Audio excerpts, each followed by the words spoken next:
नमस्कार मित्रों। द स्वदेश में आपका स्वागत है। यहाँ करते हैं हम लोग देश में हो रही राजनीति पर चर्चा। महाराष्ट्र की राजनीति में जब भी स्थिरता आने वाली होती है, अचानक से कोई घटनाक्रम होता है और राजनीति उलट-पलट जाती है। महेश मांजरेकर के पॉडकास्ट में पहुंचे राज ठाकरे। उनसे पूछा गया कि आप उद्धव ठाकरे के साथ गठबंधन करेंगे? सकारात्मक संकेत आए। यही संकेत दिया उद्धव ठाकरे ने भी। ऐसे में दोनों भाई क्या आने वाले समय में साथ आ सकते हैं? इस विषय पर आज हम लोग बात करने वाले हैं। पूरे वीडियो को 5 खंड में मैंने बांटा हुआ है। पहले बात करेंगे वर्तमान स्थिति की, फिर जानेंगे इतिहास की कि आखिर दोनों भाई अलग क्यों हुए, और उसके बाद बात करेंगे दोनों के साथ आने पर वहां की राजनीति में क्या परिवर्तन आ सकता है। इसमें हम दोनों की सीटों के विषय में भी बात करने वाले हैं, और इसके अतिरिक्त बात करेंगे कि राजनीति में क्या परिवर्तन आएगा, और लास्ट में बात करेंगे क्या दोनों पार्टियों का गठबंधन इतनी आसानी से हो पाएगा। चुनौतियां बहुत सारी हैं। चलिए करते हैं बात। नमस्कार दोस्तों, मैं सुधांशु, आप देख रहे हैं द स्वदेश। दोस्तों, द स्वदेश एक मंच है जहां पर हम निष्पक्ष पॉलिटिकल एनालिसिस करते हैं। अगर आपको हमारा पॉलिटिकल एनालिसिस पसंद आता है तो आप यूपीआई के माध्यम से हमारी मदद भी कर सकते हैं। बाकी हमारे चैनल को सब्सक्राइब करिए, वीडियो को लाइक करिए और वीडियो को शेयर जरूर करिए।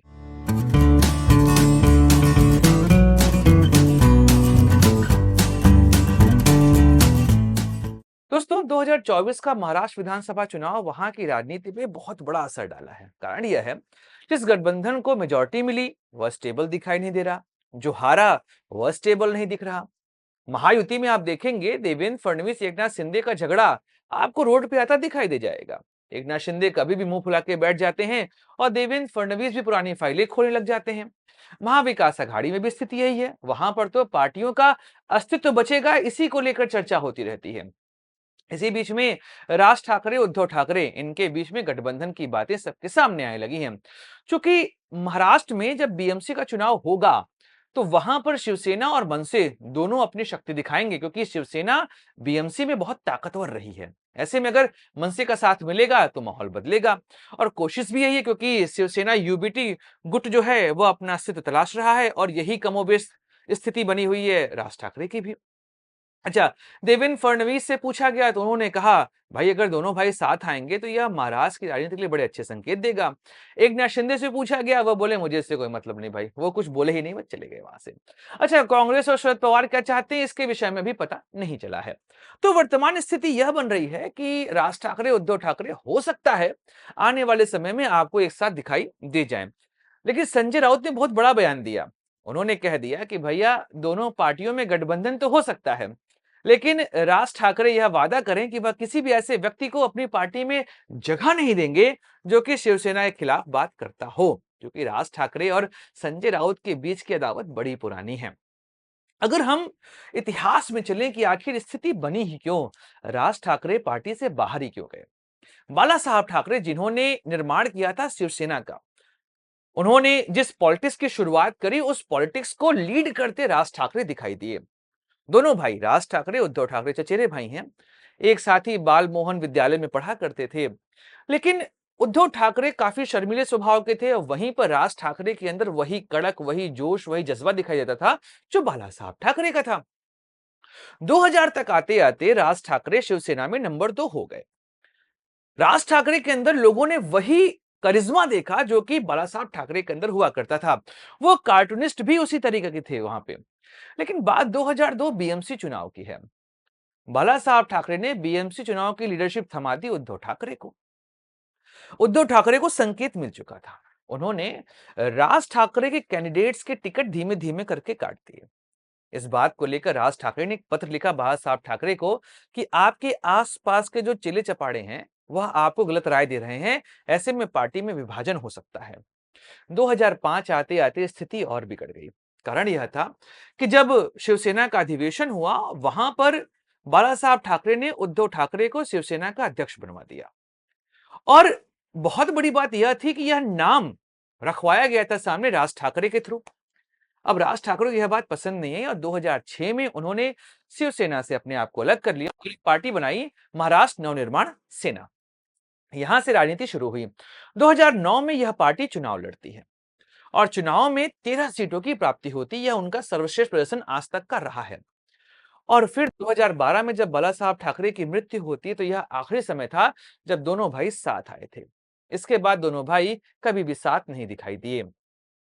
तो महाराष्ट्र की राजनीति के इतिहास में यह एक ऐसा विभेद था जो हमको दिखाई दिया और यहां से दोनों भाइयों की राहें अलग हुई। शिवसेना भाजपा के गठबंधन के साथ आगे बढ़ती रही, यहां तक कि उद्धव ठाकरे मुख्यमंत्री बने। पर राज ठाकरे की राजनीति, मराठी मानुष की राजनीति वह करते थे। एंटी हिंदी प्रोटेस्ट उनका लगातार चलता था। खासकर उत्तर भारतीयों के प्रति जो उनका दुर्भावना है वह साफ दिखाई देती थी। अटैक वो किया करते थे।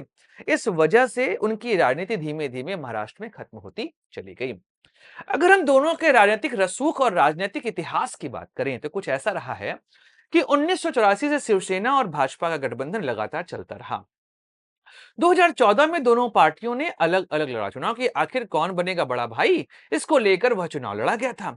वहां पर पता चला कि भाजपा ने शिवसेना से ज्यादा सीटें प्राप्त कर ली और वहीं से यह समझ में आ गया कि महाराष्ट्र में अब भाजपा बड़ी पार्टी है और शिवसेना को अब जूनियर पार्टनर वहां पर बनना पड़ेगा।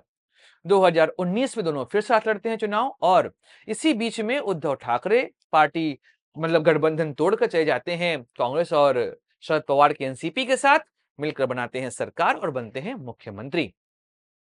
अब यहां से शुरू होती है शिवसेना के डाउनफॉल की कहानी। हुआ ये कि 2022 आते आते शिवसेना के अंदर समस्याएं शुरू हो गई।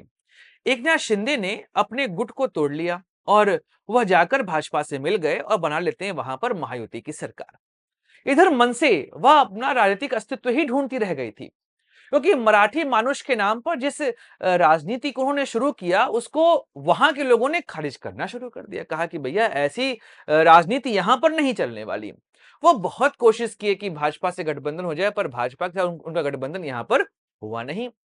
यहां तक कि 2024 के विधानसभा चुनाव में उनको सीटें मिली 0। उनके बेटे अमित ठाकरे भी अपना चुनाव हार गए और इस चुनाव के बाद शिवसेना यूबीटी गुट का भी अस्तित्व लगभग खत्म हो गया। 288 सीटों में मात्र 20 सीटों की यहां पर प्राप्ति हुई और शिवसेना का जो ओरिजिनल पार्टी का लोगो था, ओरिजिनल पार्टी थी, यह सब मिल गया था एकनाथ शिंदे की पार्टी को। तो अब बात स्पष्ट है कि शिवसेना में उद्धव ठाकरे गुट भी अस्तित्व ढूंढ रहा है, मन से भी अपना अस्तित्व ढूंढ रहा है और आदित्य ठाकरे, अमित ठाकरे इनको भी आगे स्टेबल कर राजनीति में। यह कैसे संभव होगा? इसलिए दोनों भाइयों ने अब साथ आने का निर्णय शायद यहां पर कर लिया है। इनके साथ आने से महाराष्ट्र की राजनीति में कई सारे परिवर्तन आपको देखने को मिलेंगे। पहली बात तो यह, जब दोनों भाई साथ आएंगे तो महाराष्ट्र में मराठी मानुष का मुद्दा फिर से उठने वाला है। अगर आप शिवसेना की राजनीति को देखेंगे तो यह राजनीति पूरे तरीके से मराठी मानुष की और मराठी अस्मिता की राजनीति शुरू हुई थी। बाला साहब ठाकरे ने गुजरातियों के खिलाफ यह मूवमेंट शुरू किया था, जिसके बाद महाराष्ट्र का निर्माण हुआ था। आप महाराष्ट्र नवनिर्माण सेना को भी देखेंगे तो इनकी राजनीति भी एक तरीके से मराठी मानुष के मुद्दे पर ही चली है। एंटी हिंदी कॉन्सेप्ट जो है वो मनसे का कोर एजेंडा रहा है। जहां पर बाला साहब ठाकरे गुजरातियों के खिलाफ मोर्चा लेते थे, वहीं पर राज ठाकरे मोर्चा लेते हैं उत्तर भारतीयों के खिलाफ। तो अब मराठी मानुष, मराठी अस्मिता, यह मुद्दा बहुत उठने वाला है। ऊपर से अभी देवेंद्र फडणवीस सरकार ने हिंदी को बना दिया है तीसरी अनिवार्य भाषा। अब यह मुद्दा प्रमुखता से यहां पर उठता आपको दिखाई देगा। अभी आपने नोटिस भी किया कि मनसे के कई सारे कार्यकर्ताओं ने उत्तर भारतीयों के साथ बदसलूकी की है। तो अगर ये दोनों साथ आएंगे तो मराठी मानुष का मुद्दा यहां पे प्रमुखता से उठने वाला है। उसके बाद दूसरा जो यहां पे आएगा चेंज, वह है शिंदे की राजनीति। अब चूंकि दोनों भाई अगर साथ आएंगे तो ठाकरे का जो इमोशन है, जो ठाकरे ब्रांड है, वह इमोशन पब्लिक के बीच में फिर से जाएगा। क्योंकि शिंदे को भले अभी लोगों ने स्वीकार कर लिया है, लेकिन बाला साहब ठाकरे की लीगेसी लीगेसी रही है। उस लीगेसी को क्लेम उद्धव नहीं कर पाए हैं और एकनाथ शिंदे चूंकि उस परिवार से आते नहीं है, इसलिए वह लीगेशन को ट्रांसफर हो नहीं सकती है। राज ठाकरे के अंदर वह पुट दिखाई देता है जो बाला साहब ठाकरे के अंदर हुआ करता था। तो राज ठाकरे के साथ आने से ठाकरे बंधु अगर एक मंच पर आएंगे तो फिर वह जो इमोशनल अटैचमेंट है ठाकरे सरनेम का, वह लोगों के बीच में जाएगा। तो एकनाथ शिंदे की चिंता बढ़ सकती है अगर दोनों भाई एक मंच पर साथ आ गए। बीएमसी, यह तीसरा प्रमुख मुद्दा है। क्योंकि 2017 में जब बीएमसी का चुनाव हुआ था, उसमें शिवसेना अपने दम पर लड़ी थी और सबसे बड़ी पार्टी बनकर आई थी। मनसे को वहां पर कुछ खास नहीं मिला था, लेकिन कई ऐसी सीट हैं जहां पर उनका वोट बैंक सिग्निफिकेंट अमाउंट में है। ऐसे में अगर मनसे और शिवसेना यूबीटी में हो जाए गठबंधन, तो शायद इस साल चुनाव होगा, 2025 में अगर बीएमसी का चुनाव हुआ तो यहां पर भाजपा के लिए संभावनाएं बड़ी कम हो जाएंगी।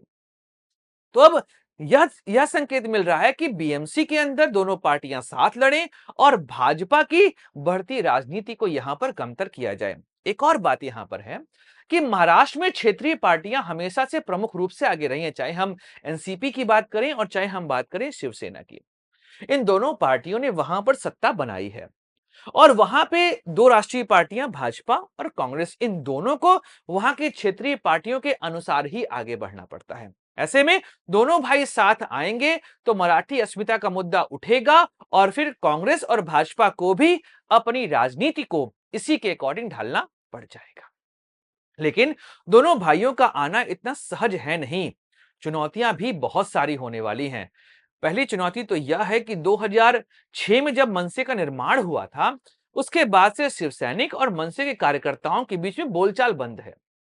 दोनों भाई तो मिल जाएंगे, पर क्या मनसे और शिवसेना के कार्यकर्ता एक दूसरे को अपना पाएंगे? क्योंकि राज ठाकरे ने एक दौर पर कहा था कि मेरी दुश्मनी विट्ठल से नहीं है, लेकिन विट्ठल के अनुयायियों से है। कहने का सेंस यह था कि बाला साहब ठाकरे मेरे लिए भगवान है, मैं उनको भगवान मानता हूं, लेकिन जो उनके इर्द गिर्द लोग बैठे हुए हैं उनके साथ मेरे संबंध अच्छे नहीं है, क्योंकि वो लोग चापलूस हैं और बाला साहब ठाकरे का कान भरते हैं। और जब 2006 में मनसे बनी उसके बाद यह अदावत शिवसैनिकों और मनसे कार्यकर्ताओं के बीच में बहुत ज्यादा देखने को मिली है। एक और बात है, गठबंधन में क्या मनसे आसानी से समाहित हो जाएगी? देखिए, अगर आप इस समय शिवसेना यूबीटी की राजनीति देखेंगे तो वह हिंदुत्व के पथ से अपने आप को अलग कर चुकी है। वह वैसी राजनीति कर रही है जो एक दौर पर कांग्रेस किया करती थी, क्योंकि कांग्रेस अब और कट्टर हो चुकी है इस मुद्दे को लेकर। तो सेकुलर सेकुलर राजनीति में भी वो बहुत कट्टर सेकुलर राजनीति यहां पर करते दिखाई दे रहे हैं। और जो शिवसैनिक यूबीटी वाले हैं वह एक तरीके से कांग्रेस के पद चिन्हों पर यहां पर चलते हमको दिखाई दे रहे हैं। राज ठाकरे की राजनीति हिंदुत्व की और एंटी हिंदी राजनीति यहां पर चल रही है। क्या कांग्रेस और एनसीपी इसको स्वीकार कर लेंगे? एनसीपी तो आसान होगा इसको स्वीकार करना, क्योंकि एनसीपी महाराष्ट्र की ही पार्टी है। लेकिन कांग्रेस के लिए इसको स्वीकार करना इतना आसान नहीं होने वाला है, क्योंकि कांग्रेस ऑल इंडिया पार्टी है। अगर वहां पर उत्तर भारतीयों के ऊपर अटैक होंगे मनसे कार्यकर्ताओं के माध्यम से, तो राहुल गांधी और सोनिया गांधी, प्रियंका गांधी को इसका जवाब देना पड़ेगा पूरे भारत में, खासकर उत्तर भारत में। और कांग्रेस वैसे भी उत्तर भारत में कमजोर है। अगर इस मुद्दे पर कांग्रेस यहां साथ खड़ी रह गई तो हो सकता है महाराष्ट्र में फायदा मिल जाए, पर उसका घाटा इनको बिहार, उत्तर प्रदेश, झारखंड, एमपी में देखने को मिल जाएगा।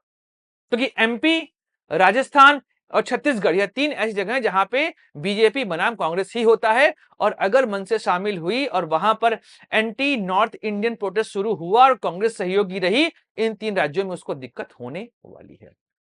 एक और प्रॉब्लम है, वह है कि आखिर कौन लीगेसी को क्लेम करेगा।